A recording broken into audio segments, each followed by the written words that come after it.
하루의 경제 유식 마무리 경주마 시작하겠습니다. 자, 오늘도 국내 증시는 우여곡절 끝에 상승세 이어갔습니다. 외국인의 매수세도 이어졌고요. 달러 강세가 좀 도드라졌고 미 국채 금리도 오르면서 수급에 대한 부담은 분명히 있었지만 지금 증시는 어떻게든 빨간불을 꺼트리지 않고 있습니다. 자, 경주마 오늘도 차분하게 시장 진단해 보도록 하겠습니다. 어서 나오십시오. 자, 추운 날씨 속에서 고생들이 많으십니다. 날씨는 춥지만 그래도 증시가 빨간불이 켜져서 기분들 다 좋으시죠? 예, 좋습니다. 네. 예. 농담을 이렇게 했는데 이렇게 안 받아주시면 밖에 날씨처럼 좋습니다. 예. 차가워집니다. 방송 분위기가. 자, 오늘장 진단부터 해보죠. 이건희 대표님. 자, 어떻게든 지금 빨간불이 계속 켜지고 있습니다. 좋은 신호 아닙니까? 그렇죠. 오늘 뭐 LG엔솔이 조금만 좀 덜 빠졌으면 네. 사실 코스피 지수가 잘 버텼을 텐데 오늘 아주 아슬아슬하게 플러스를 내고 끝냈는데 5거래일 상승했다는 데 의미가 있고요. 그리고 이제 그동안 걱정했던 섹터죠. 물론 삼성전자는 오늘 하락하긴 했지만 오늘 하이닉스가 달려주면서 20만 5천 원에 마감을 했는데 일단 외국인들이 한 200만 주 이상 샀습니다. 네. 오늘 아마 대부분의 이제 외국인의 매수 현물 매수세는 하이닉스에 몰렸다라고 보시면 되고 그 관련해서 지금 소부장 업체들부터 시작해서 반도체 쪽에 다시 또 매기가 좀 쏠리는 모습이어서 이번 주는 어떻게 보면 스타가 조금 여러 군데 있긴 했지만 꾸준히 올라온 쪽은 반도체 쪽이었다라고 보시면 되고 1월 들어와서는 이제 좋은 흐름을 이어가고 있다라고 생각하시면 될 것 같고요. 여전히 이제 2차 전지가 발목을 잡고 있는데 2차 전지가 이제 앞으로 어떻게 될지 좀 향배를 좀 지켜봐야 될 것 같고 1월 20일 트럼프 취임 이후에 어떤 정책이 나오는지를 좀 확인해 봐야 되는 그런 이제 여러 부분이 있습니다. 물론 이제 대외적으로 미국 시장도 약간 횡보 중이긴 하지만 국내 시장은 전 세계에서 가장 지금 많이 올라오고 있어서 네. 저는 오늘 선물은 좀 매도하긴 했어도 외국인들이 오랜만에 현물을 많이 샀다는 거는 생각보다 긍정적으로 봐야 된다라고 얘기를 생각을 하고 있고요. 네. 1월 효과가 중소형주에서 나타난 게 아니라 지금 어떻게 보면 하이닉스를 중심으로 삼성전자도 반등이 나오면서 대형주 쪽, 그러니까 섹터로 보면 반도체 쪽으로 지금 나오고 있다는 부분, 그다음에 전력기기도 지금 뭐 신고가를 갱신하고 있고 조선주들도 지금 신고가를 경신하고 있죠. 그러니까 이런 부분들을 봤을 때는 주요 섹터 한 세 섹터가 지금 잘 끌어주고 있다는 부분에서는 긍정적으로 보셔도 될 것 같고요. 코스닥도 여전히 오늘 바이오가 좀 마지막에 알테오젠이 좀 빠지긴 했어도 네. 최근에 뭐 유한양이 다시 반등이라든지 그다음에 리가켄 바이오는 거의 지금 전고점을 향해 가고 있거든요. 그러니까 또 다음 주면 또 JP모건 헬스케어가 열리기 때문에 관련해서 또 지금 금리 때문에 눌리고 있던 지금 최근 뭐 미국 시장 금리가 너무 많이 올랐잖아요. 그러니까 이런 부분들 때문에 눌리는 투심들이 그것만 좀 꺾인다라고 하면 또 헬스케어 쪽, 바이오 헬스케어 쪽으로도 좀 움직일 가능성이 있다라고 보고 있습니다. 네. 전반적으로 시장의 지금 흐름을 긍정적으로 평가를 해 주신 것 같은데 어쨌든 올해 들어서 지금 5거래일 연속 하 대표님. 네. 코스피가 상승세를 이어가고 있습니다. 수익률로만 따지면 올해 들어서 아직 초반이지만 네. 샴페인 일찍 터뜨리는 건 아니지만 어쨌든 세계 1위 정도의 수익률을 내고 있습니다. 참 오랜만에 보는 기분 좋은 소식이어서 유난히 강조를 하는데 네. 하 대표님은 지금 시장 상황 어떻게 보시는지.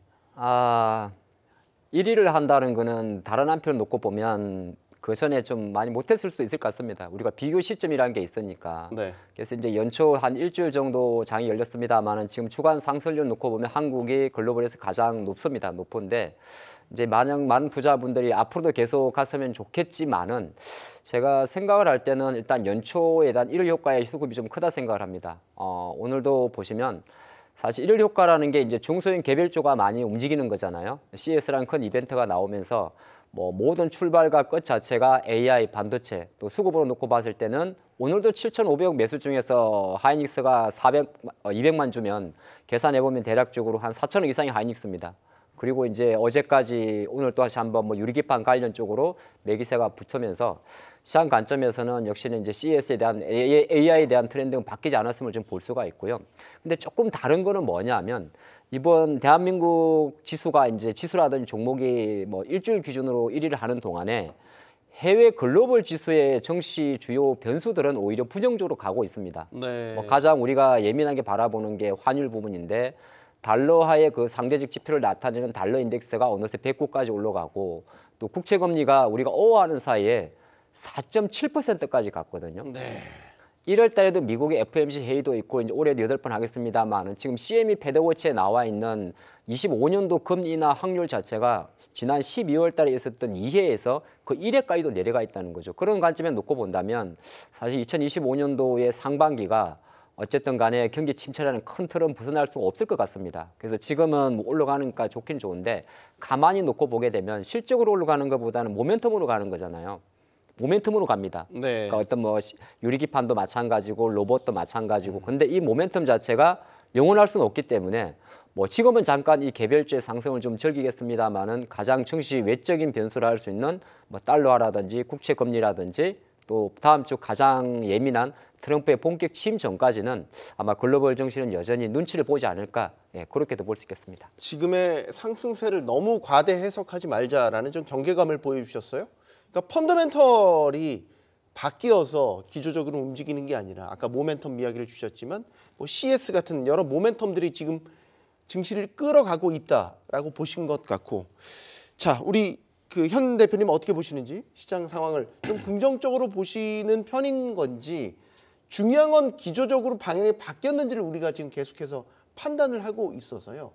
연초 효과입니까? 아니면은 뭔가 분위기가 사뭇 달라졌습니까? 일단 트럼프 이제 당선인이 이제 1월 20일 이제 취임을 하게 되는데 1월 20일까지는 좀 지켜보고 나서 이제 방향을 좀 정해야 되겠다 해서 뭐 산타랠리 얘기도 많이 하잖아요. 근데 네. 뭐 까치 랠리 뭐 그런 얘기도 있는데 그런 것처럼 조금 늦게 랠리가 좀 진행되고 있는 한국 증시입니다만은 1월 20일까지는 이제 모멘텀이 여러 가지가 또 있지 않습니까? CES라든지 또 JP모건 헬스케어. 그래서 일단 1월까지는 1월 효과로 좀 지켜봐야 될 것 같고요. 저도 좀 반반 정도로 좀 보셔야 될 것 같기는 해요. 한 1월 정도까지는 여러 가지 모멘텀. 이전에는 AI, 뭐 로봇이라든지 그런 첨단 좀 섹터가 많이 올랐다가 또 양자 컴퓨팅 쪽으로도 많이 또 수급이 몰렸었는데 또 어제 그 젠슨 왕 발언으로 인해서 또 많이 좀 내려왔단 말이에요. 이제 그런 부분을 반납을 하는데 지금 여러 가지 섹터들이 한 번씩 돌고 나서 뭐 아무래도 수급 자체가 1월 20일 그 날짜에 맞춰서 그 전까지 어떻게든지 간에 수급을 빨리 돌리려는 그런 모습이 좀 보이고 있는 게 좀 보입니다. 이제 12월까지만 해도 그런 수급적인 부분이 잘 들어오지 않다. 거래량 부분도 그랬고요. 근데 1월 부분에 보면은 섹터별로 뭔가 계속 대형 물량이 들어오면서 지속적으로 좀 한 섹터가 오르고 또 빠지고 또 다음 섹터 바통을 이어받는 그런 순환 매장이 좀 지속적으로 이어가고 있다.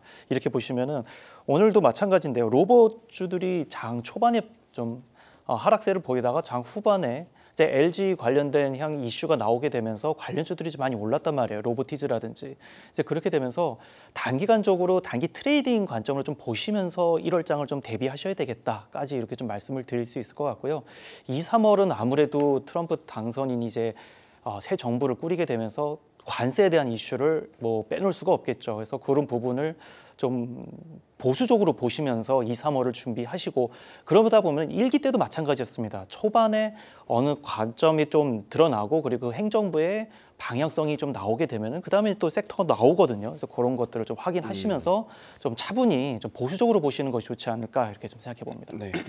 저희 안에서의 이 지수 방향에 대한 결론은 제가 지금 세 분 말씀을 종합해서 들어보니 2대1 같습니다. 그러니까 현 대표님과 우리 하 대표님은 좀 더 경계감 쪽에 무게를 싣는 편이신 것 같고, 이건희 대표님은 조금 더 지금의 빨간불을 좀 긍정적으로 보시는 것 같고, 그러니까 아직은 뭔가 확실한 어떤 줄기를 잡기에는 아직은 좀 더 판단해야 될 부분들이 좀 남아 있다라는 거죠. 아까 트럼프 이야기를 저희가 참 많이 했던 건 어느덧 트럼프 행정부 출범 2주도 안 남았습니다. 이런 가운데 지금 미국발 뉴스들이 계속해서 쏟아지고 있거든요.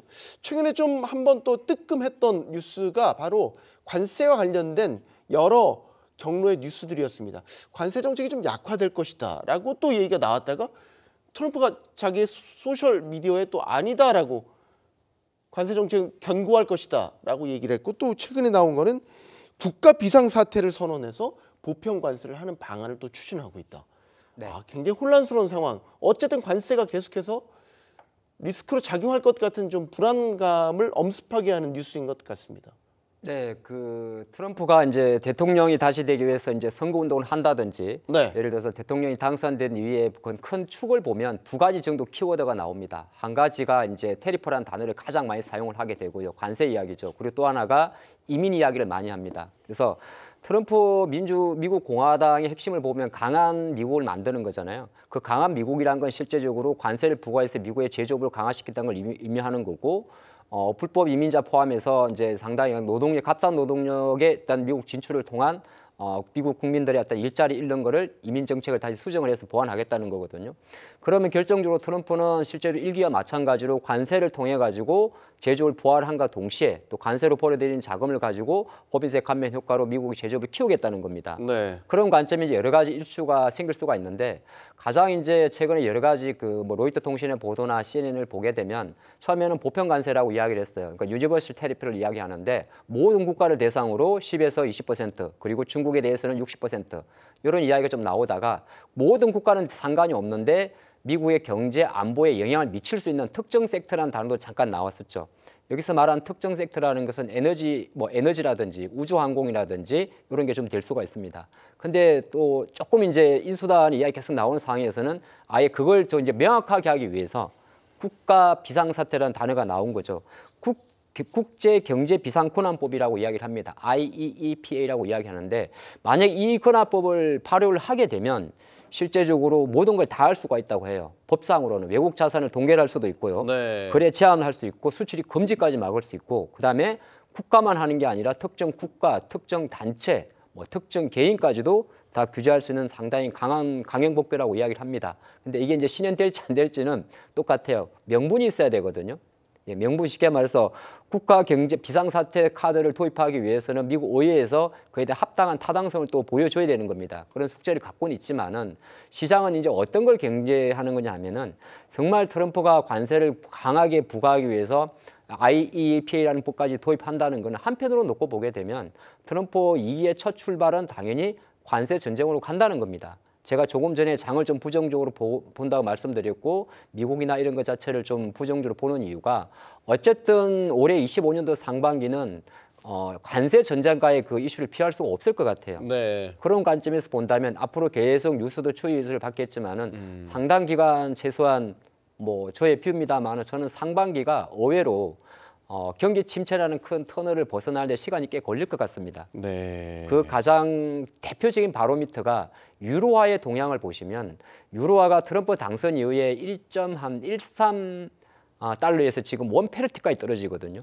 그러니까 유로존이 어느 정도 힘들어지게 되면 나중에 이게 2010년도에 15년째의 트라우마를 그대로 가게 됩니다. 미국이 금리를 내려서 유동성을 보강하고 경기를 부양시키는데 그 후유증이 2, 3년 있다가 다시 유로존 쪽으로 겹칠 수가 있습니다. 그래서 제가 생각할 때는 정말 트럼프가 보편 관세를 넘어선 국가 비상사태를 선포할지는 알 수는 없으나 글로벌 정신은 트럼프의 공격적인 관세 정책에 대한 경계감 때문에 상반기에 적극적인 베팅은 좀 차지하지 않겠느냐 그렇게 보고 있습니다.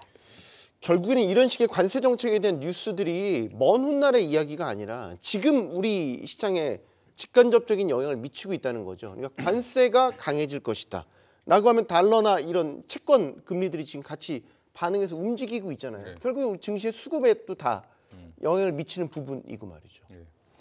지금 일단 트럼프가 이제 1977년도에 제정된 이 법을 한 번도 시행한 적이 제대로 한 적은 없습니다. 트럼프는 1기 때는 한 번 해본 적이 없고 1기 때 하려다가 네. 안 했죠. 멕시코한테 매달 5%씩 올리겠다 관세 이렇게 해놓고 장벽 설치하는데 돈도 좀 대고 열심히 협조하겠다라고 해서 이제 물렀습니다. 그래서 한 번도 네. 시행해 본 적은 없는데 이걸 한다라고 발효한다라고 한다는 거는 될지 안 될지 물론 의회에서 해제할 수 있다라고 하는데 의회도 사실은 공화당이 다수당이기 때문에 하게 된다라고 하면 될 가능성이 높다라고 보시는 게 맞는 것 같고요.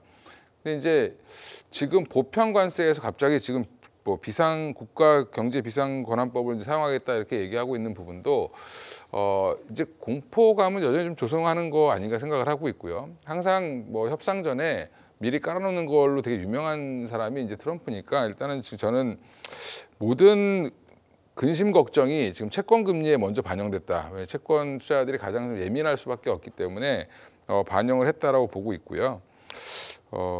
저는 오히려 지금 이게 오히려 출범하고 나면 생각보다 세지 않았네라고 하고 또 시장에 반등을 줄 수도 있다라는 역으로 생각하고 있는데 네. 그리고 또 지금 최근에 뭐 달러 강세라든지 미국 금리 상승 이런 것들은 다 결국에는 트럼프의 트레이드의 한 이제 트럼프에 대한 그 두려움 이런 것들이 시장에 반영하고 있다라고 보시면 되고 유로화 아까 이제 대표님 얘기해 주셨는데 유로화 약세, 뭐 중국 위안화 약세, 일본 엔화 약세, 한국의 원화 약세 지금 다 약세거든요.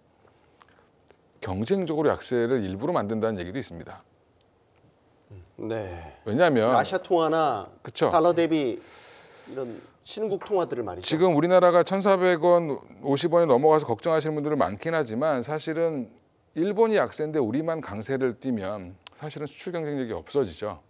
뭐 일본과 우리는 사실 수출 경쟁을 하는 품목들도 상당히 있으니까 예. 말이죠. 그리고 유로화도 사실은 일부러 좀 떨어뜨린다는 얘기가 있습니다. 그러니까 그렇게 해놓고 막상 이제 트럼프가 그럼 달러를 약세를 시키려고 할 때 그걸 좀 선방하는 미리 좀 방어하는 차원에서 먼저 좀 약세를 만들어 놓는 경우도 있다라고 좀 얘기를 하고 있는데 뭐 물론 이제 그거는 그랬는지 안 그랬는지는 공식적으로 아무도 얘기 안 하겠죠.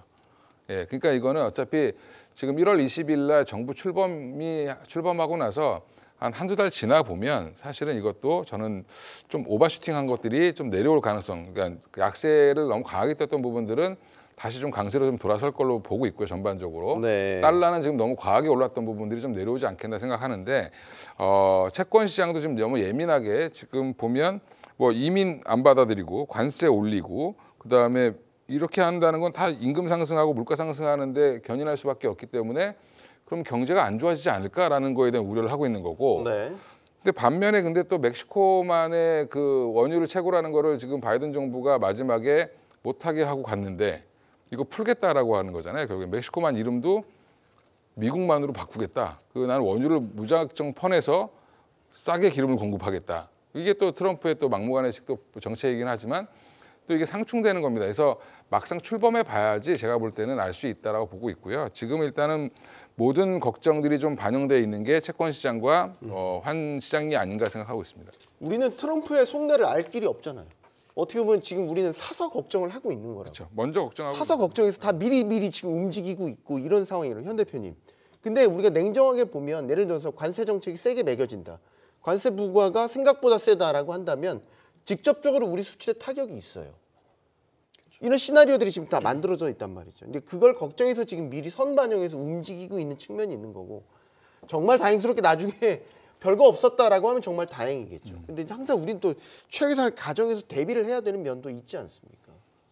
그렇죠. 그런 이제 좀 미리 좀 선제 대응을 하는 그런 측면이 좀 있기는 있는 것 같아요. 근데 이전에도 마찬가지로 관세에 대해서 그러니까 트럼프 대통령의 워딩을 좀 잘 보시면 좋을 것 같아요. 아직 취임 전이기는 하지만 관세에 대해서 항상 말을 하는 게 다 다 아름다운 단어다. 뭐 이런 얘기를 많이 하거든요. 그러니까 관세에 대해서 앞으로 뭐 이것을 직접 매기겠다, 이거를 뭐 하겠다라는 것보다는 무기화해서 어떤 전 세계 패권을 좀 쥐락펴락하겠다 이렇게 좀 얘기를 하는 것이 좀 맞다 이렇게 좀 볼 수 있는 것 같아요. 왜 그러냐면은 뭐 과거의 좀 사례를 좀 쭉 돌아보면은 이전에 있었던 그런 패권국들을 보면은 뭐 다 식민지화하고 또 그렇게 해가지고 경제적으로 아예 그냥 영토를 가지고 이제 식민지화하는 그런 방식을 많이 썼었는데 이제 그러다 보니까 이제 그런 이제 방식들이 좀 잘못됐다. 그래서 이제 미국 같은 경우에는 한 80년간 세계 평화를 이루지 않았습니까? 이제 네. 그러면서 경제적으로 묶고 해상 패권을 쥐게 되면서 이제 더 뭐 달러를 기반으로 해서 어떤 이전에 패권 국가는 좀 다른 모습을 보여주면서 전 세계의 평화, 그 비밀 해양 경찰을 좀 자처를 했단 말이죠. 이제 그렇게 하면서 달러에 대한 그리고 또 채권 그리고 뭔가 관세에 대해서 계속 뭔가 이제 다른 이제 주변국들을 이제 좀 요리를 한다고 해야 될까요? 이제 그런 모습이 좀 보이고 있는데 앞으로 제가 봐서도 일기 때도 마찬가지였죠. 뭐 멕시코도 마찬가지였겠지만. 한다고 했을 때 사실 이 아까 말씀 주셨던 그런 보편 관세에 대해서도 사실 국회에 비준이 좀 있어야 돼요. 이제 그러다 보면은 1년이든 2년이든 어쨌든 지금 보시면은 국회하고도 좀 상충되는 그런 관계가 좀 있지 않습니까? 그렇게 되면은 그게 바로 발효되기가 좀 어렵다. 예, 그러면은 네. 지금 상황에서는 어떤 카드로 그냥 어찌 보면은 으름장을 놓는 정도로 보시면서 미국이 어떤 다른 나라들을 계속 조련을 하고 있다 정도로 이렇게 보시면 좋을 것 같습니다. 하나만 더 질문을 좀 드리면 하 대표님. 네. 트럼프 말 뉴스가 최근에 꽤 많이 나왔던 게 그린란드 이야기 나왔죠. 수에즈 운하 또 미국 뭐 편입시키기 위해서 군사 작전도 하겠다고 하고 아까 말씀드렸던 여러 이슈들을 보면 그 트럼프가 마치 전쟁을 원하는 것 같이 정말로 강경한 이런 정책적 방향들이라고 할까요? 이런 것들이 계속 이제 나오니까 여기에 리스크 변수로 계속 작용하는 거 아닌가요? 근데 뭐 아까 뭐 이건희 대표님도 이야기하셨지만은 취임 전이고 이제 연초다 보니까 어떻게 보면 조금 공격적인 발언을 많이 하는 것 같아요. 그런 뭐 또 수에즈 운하 이야기가 나오게 되면 운임가 상승 때문에 국내는 또 해운주가 좀 상승하는 흐름이 있긴 있는데 네. 근데 이제 트럼프는 보통 이제 글로벌 치장적 리스크를 놓고 봤을 때는 그러니까 전쟁을 일으키기보다는 사실 종전에 더 많은 메시지를 두고 있습니다. 제가 생각할 때 그러거든요. 종전을 좀 유지하면서 만약 미국의 국방비라든지 방위 분담금을 높이는 그런 정책도 많이 활용을 하기 때문에 뭐 지금 사실 그건 약간 엄포성이 좀 심하다고 생각을 해요. 네. 뭐 중동 이슈가 됐든 운하 이슈든 그 관점으로 보시면 좋을 것 같고 아까 대표님 말씀하신 대로 항상 그 동터기전이 제일 어둡지 않습니까? 그래서 네. 의외로 지금 모든 섹터가 뭐 단순히 1월 20일 날 취임을 한다고 해서 그 다음 날부터 시장이 확 반응할 것 같지는 않습니다만은 가장 극도로 취임 전까지는 가장 강력한 뉴스와 보도에 시장이 민감하게 반응하기 때문에 지금 그 취임하는 전후까지는 여전히 시장 관점에서는 뭐 우리가 쉽게 말해서 어디로 튈 줄 모르는 그런 상황으로 좀 인지하면서 보시는 게 좋을 것 같습니다. 알겠습니다. 자, 본격적인 섹터 이야기로 이번엔 들어가 보겠습니다. 오늘 반도체 할 이야기 많습니다. 요즘 CS 때문에 계속 반도체 이야기를 하고 있는데 뉴스가 계속 또 나옵니다. 바이든 행정부가요, AI 칩 통제에 관한 뉴스를 쏟아냈는데 지금 아예 전 세계를 대상으로 지금 수출 통제를 할 계획을 지금 내놨어요. 네. 빠르면 10일에 최종 통제 방안들이 나온다고 하는데 이게 어떤 변수로 또 작용할 것인가? 동맹국이면 제한 없이 엔비디아의 칩을 살 수 있게 하겠다. 적대국이면 사실상 못 사게 하겠다. 그 중간 정도 되는 국가들이면 수량에 제한을 두겠다. 이런 식으로 이제 아예 전 세계를 대상으로 엔비디아 칩을 가지고 거의 줄 세우기를 하겠다는 심산 같아요. 그렇죠. 일단 뭐 원천 기술 자체를 보유하고 있는 데가 미국이다 보니까 이제 관련해서 무기로 쓰는 거죠. 근데 사실은 원천 기술만 있지 제조 기반이 너무 약하니까 지금 또 여러 이제 TSMC나 우리나라를 끌어들이고 있는 상황이긴 한데 지금 이 바이든 행정부가 이렇게 하고 있는 부분들을 지금 트럼프 행정부가 같이 이어서 갈지 여부는 또 지켜봐야 될 것 같고요. 트럼프는 오히려 미국이 돈을 벌 수 있다라고 하면 이거를 풀 수도 있다. 저는 개인적으로 그렇게 생각하고 있고, 네, 오히려 지금 이게 약간 바이든 민주당 정부는 어떻게 보면 명분을 되게 중요시하는 쪽이기 때문에 그래서 동맹과 비동맹 그다음에 중립 이렇게 이제 나누는 적대국가 이제 나누는 이제 3분법을 써서 지금 대응하겠다라고 얘기하는 건데. 저는 이게 이 행정부가 물론 합의를 하고 차기 행정부가 합의를 하고 했는지 모르겠지만 미국은 대체적으로 이제 뭔가 큰 틀을 잡으면 비슷하게 가긴 합니다. 근데 하지만 이제 이게 끝날 무렵에 자꾸 이렇게 자꾸 법안을 만드는지 그것도 사실은 이제 어떻게 보면 견제구를 좀 날리고 있는 거다라고 보시면 될 것 같고요.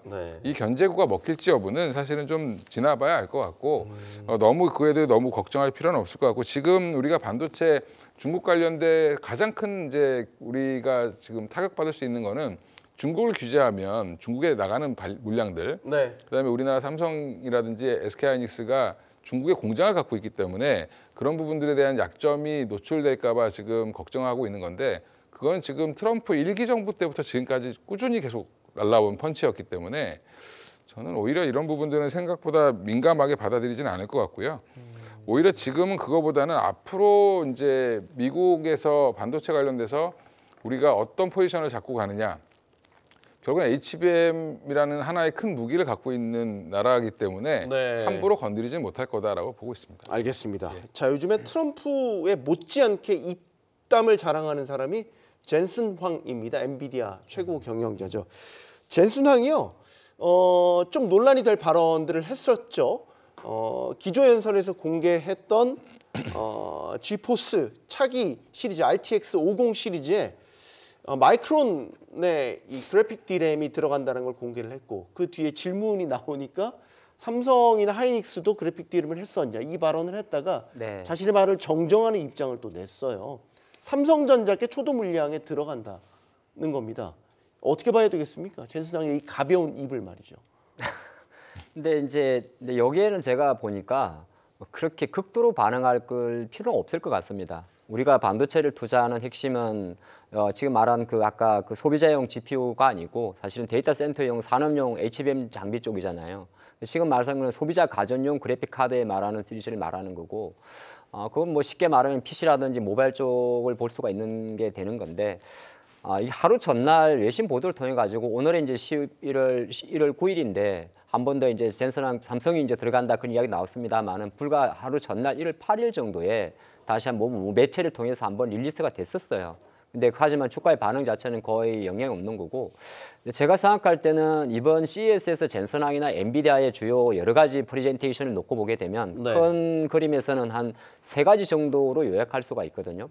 한 가지가 지금 말한 대로 소비자 그래픽용 RTX 시리즈에 대한 공개를 이야기하는 거고, 또 하나가 이제 우리도 그러면 로봇을 하겠다 하나의 로봇 플랫폼 관점에서의 코스모스를 공개한 게 있을 것 같고, 또 하나가 조금 더 이제 쉽게 말해서 데이터 센터에서 약간 이 컨슈머 쪽으로 많이 내려오는 비즈니스를 많이 한 것 같아요. PPR 한 거 보면 네. 그 개인용 슈퍼컴퓨터에 대한 이야기도 같은 그림이거든요. 그래서 큰 플랜을 이야기했다고 보시면 좋을 것 같고, 다만 가장 확실한 팩트는 뭐냐면 이번 젠슨항 CEO의 어떤 주요 뭐 최태원 회장과의 만남이었을 있지만은 오히려 하이닉스의 저는 입지를 좀 강화했다 그렇게도 볼 수 있습니다. 실제로 주가가 움직이는 반응 속도를 본다 하더라도 이번 일주일 동안 SK 하이닉스라든지 HBM 관련 장비주의 어떤 상당히 강력한 매수세는 그런 걸 좀 반증하는 것 같아요. 그래서 향후에도 물론 이제 삼성이 들어가면 좋겠지만은 사실 이거는 또 다른 문제가 되는 거고, 약간 삼성에서 좀 우려되는 거는 지금 시장 일각에서는 HBM3 지금 하이닉스가 지난해 하반기부터 들어갔던 HBM3 16단 같은 경우는 거의 하이닉스 독점이 가는 거고, 지금 하이닉스 2025년도에 삼성전자는 HBM3는 거의 물 건너 갔다는 설이 좀 많고, 오히려 이제 HBM4의 목수사를 걸어야 되는 상황이거든요. 네. 그런 관점으로 좀 큰 그림으로 보면 좋지. 글쎄 물론 RTX 시리즈를 제가 너무 가볍게 볼지 모르겠습니다만 이 하나만으로 삼성전자 주가의 바닥을 논하는 것은 아직은 아니지 않나 그리 보겠습니다. 알겠습니다. 자, 오늘 증시의 주인공은 사실 삼성이 아니고요. 하이닉스였죠. 최태원 회장 때문이었습니다. 현 대표님, 최태원 회장이 꽤나 자신감 있는 멘트들을 많이 했어요. 처음에는 엔비디아 요구를 따라가기 힘들었는데 지금은 엔비디아 요구를 넘어설 정도로 개발 속도가 빠르다. 이거 대단한 자신감을 드러낸 거 아닙니까? 그렇죠. HBM의 확실한 이 리더십을 보여준 것 같아요. 이제 물들었다고 생각을 한 것 같아요. 네. 물들었다고 생각을 하고 이제 노젓는 것 같은데, 오늘도 유리기판을 뭐 속된 말로 기가 막히게 팔았다 뭐 이렇게 표현할 정도로 그것도 또 하나의 이벤트였죠. 네, 그러다 보니까 이제는 SK 하이닉스 그러니까 뿐만 아니라 SK 전체 그냥 그룹 자체가 시장에서 바라보는 시각이 좀 달라졌다라고 좀 평을 할 정도로 이제는 그 위치가 좀 달라진 것 같습니다. 사실 삼성도 그랬지만 뭐 처음부터 1위 기업을 하진 않았을 거 아닙니까? 그렇죠? 처음부터 이렇게 올라오는 기업은 없었을 텐데, 지금의 SK 하이닉스, 뭐 SK 그룹 자체가 뭐 유리기판도 그렇고 HBM도 그렇고, 이제 오늘 SK 그 이노베이션 주가 보셨나요 혹시? 네. 반도체, 그러니까 2차 전지도 사실 오늘 요새 별로 좋지 않은데 SK 이노베이션은 오늘 급등을 했습니다. 네.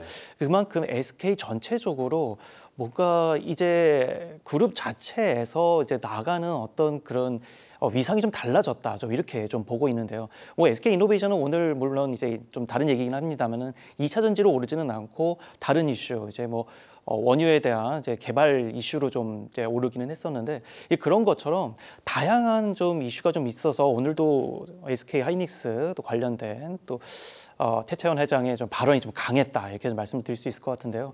당분간 SK 하이닉스 뭐 주가도 그렇지만 오늘도 그래요. 오늘도 SK 하이닉스 정도로 오는 100% 외인 물량 중 70%가 SK 하이닉스 향일 정도로 외인들은 여전히 SK 하이닉스 쪽으로 러브콜을 좀 보내고 있고, 또 지금 지수 자체가 좀 어찌 보면 1월 효과로 좀 반등은 하고 있지만 외인들이 지금 적극적으로 특히나 헤지펀드 물량이 확실하게 다 들어온 것이 아니라 일부 좀 단타 형식으로 좀 들어왔는데 그 물량 거의 다 SK 하이닉스뿐만 아니라 관련된 반도체 종목으로만 물량이 계속 들어오고 있다, 매수세가 들어오고 있다는 것을 보면은 최태원 회장이 그렇게 좀 과감하게 좀 말씀을 하신 게 좀 그럴만하다 또 네. 그런 생각도 좀 듭니다. 확실히 HBM의 리더임을 확인시켜준 계기가 아니었나. 이 만년 2위란 꼬리표를 확실히 뗀 것 같아요. 이건희 대표님. 예, 일단 뭐 HBM 우리가 3E 얘기를 엄청 많이 했는데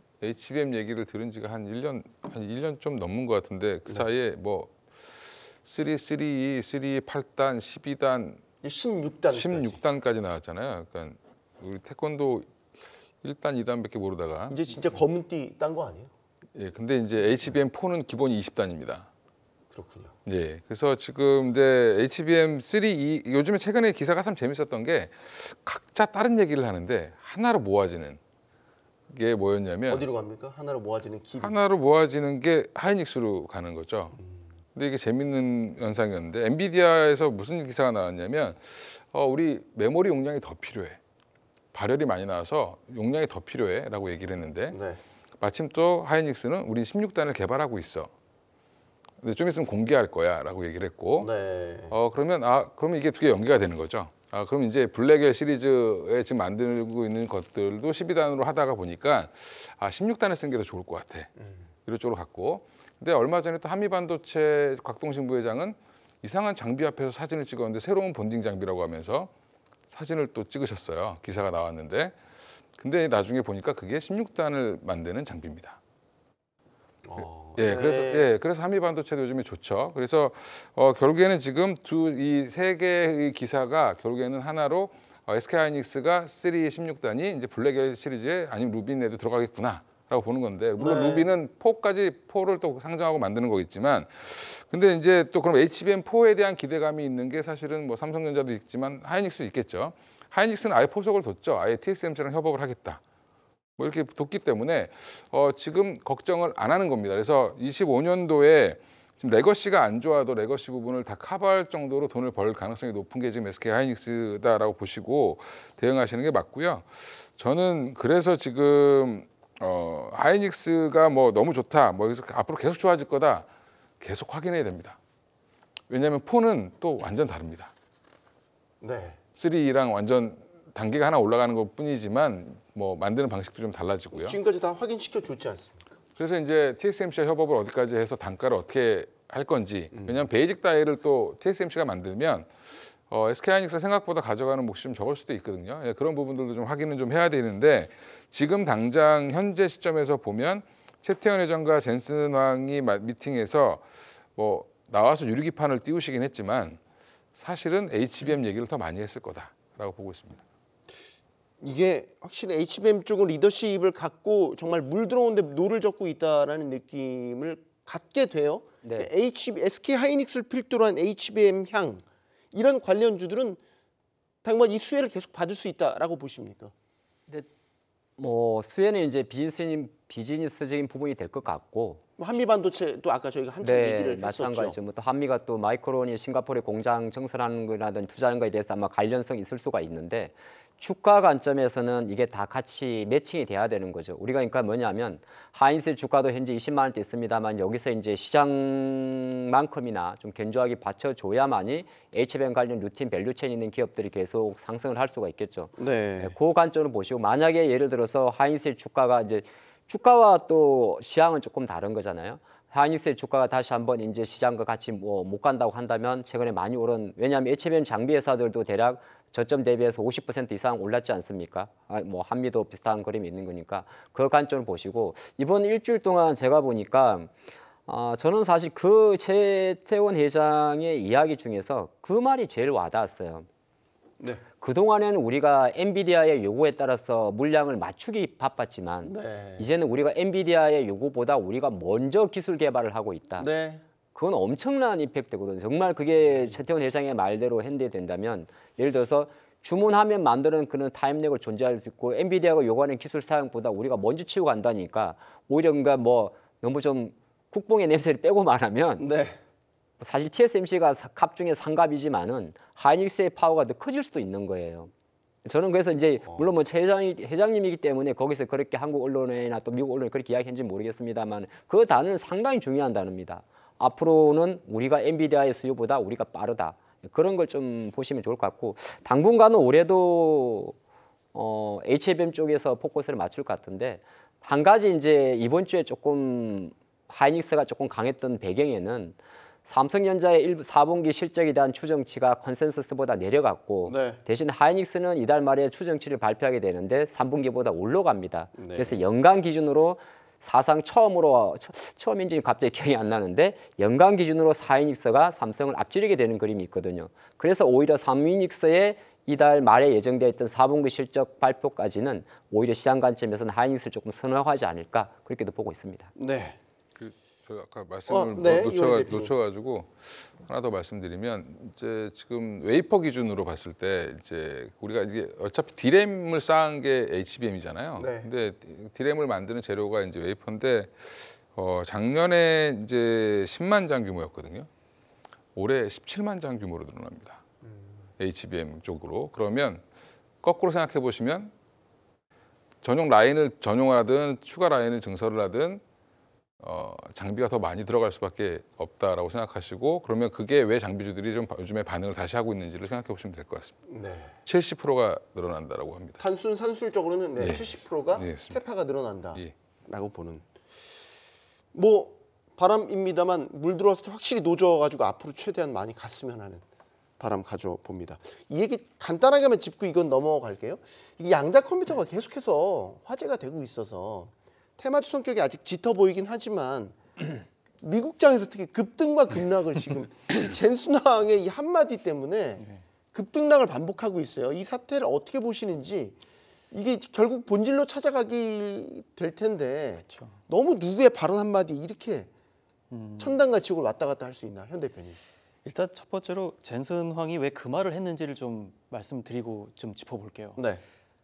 제일 싫어할 거예요. 아마 양자 컴퓨팅 쪽이 개발이 빨리 지속될수록 제일 수혜를 보는 쪽이 아닌 제일 좀 악재를 좀 받는 쪽이 엔비디아지 않을까 좀 생각이 좀 듭니다. 왜냐하면은 어쨌든 병렬 연산으로 해서 최대한 AI를 뭔가 연산을 할 수 있는 그런 GPU를 개발한 쪽이 이제 엔비디아인데 그런 대척점에 있는 것이 양자 컴퓨팅이거든요. 양자 컴퓨팅이 나오게 되면은 사실 엔비디아 물론 거기도 좀 개발을 하고 있고 매출도 나올 수는 있는 부분이 있긴 하겠지만 사실 제일 타격을 입을 수 있는 것이 엔비디아고 어찌 보면 엔비디아가 나중에는 전혀 이런 퍼포먼스를 보이지 못하고 쓰러져가는 기업이 될 수 있다라는 것 또한 아마 젠슨 황은 알 것 같습니다. 그래서 네. 그런 점에서 강한 어조로 좀 얘기를 했을 거로 좀 보고요. 이제 그러다 보니까 강한 어조에 미국 증시 특히 아이온큐 같은 경우에는 한국 투자자들이 한 30%에서 한 40% 정도 되거든요. 이제 그러다 보니까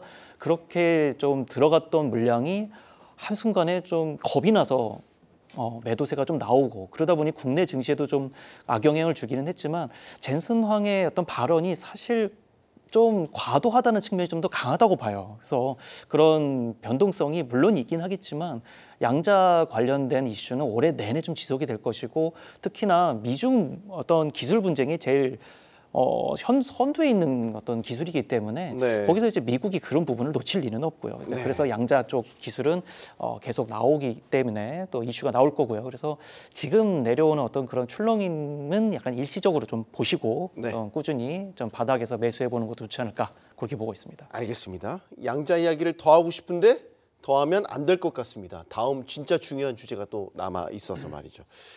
자, 오늘 LG에너지솔루션 실적 네. 늘 우리가 좀 이야기해왔지만 이 첨단 세액 공제 AMPC 수혜를 받고 있다. 그래서 흑자를 유지했다라고 했는데 이제 이 지난 분기는 결국 흑자를 못 냈습니다. 네. 분명히 투자자들 입장에서는 네, 투심이 확 얼어붙을 수밖에 없는 성적표였던 것 같습니다.